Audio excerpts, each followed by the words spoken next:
anytime we get attacked, we find ourselves in a position where we are being abused, okay, online or otherwise. Okay, we must guard our own hearts. We cannot hate these people back. We cannot have unforgiveness in our hearts or our souls. Because when you do that, when you continue to feed that kind of behavior, all the stuff that I listed before, the components of church wounds, those are the components of anyone who has woundings. It doesn't have to be just church wounds, okay? So anybody who has trauma, has hurt, has pain, that's the components. And these things, last week I gave you scriptures to show that we cannot leave those things in our souls. We have to work on those. It's not an instant healing usually. If you need to work on unforgiveness for something, or you need to work on your anger or your bitterness, it's a process, but you can't sit in it. You can't wallow in that. You cannot feed it by continuing to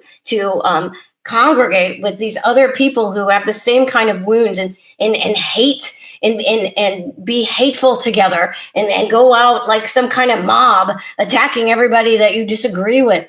That kind of behavior opens up the door to demonic activity in your life, because you are continuing to choose to sin. Okay. And so we have to be very careful that we don't respond. Like if we are the recipient of abuse, we have to watch our own hearts. That does not excuse their behavior.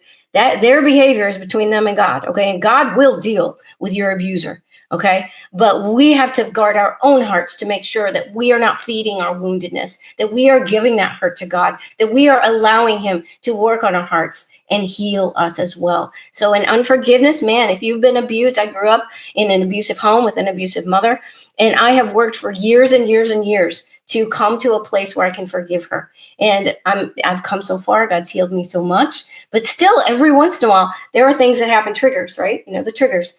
And that unforgiveness will well back up in my soul.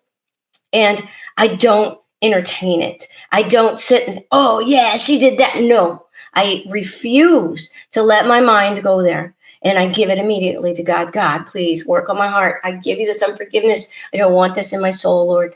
And that's what you have to do. It's a process. Okay. You can't rest. You can't wallow in that anger and that hatred, or it will kill your soul.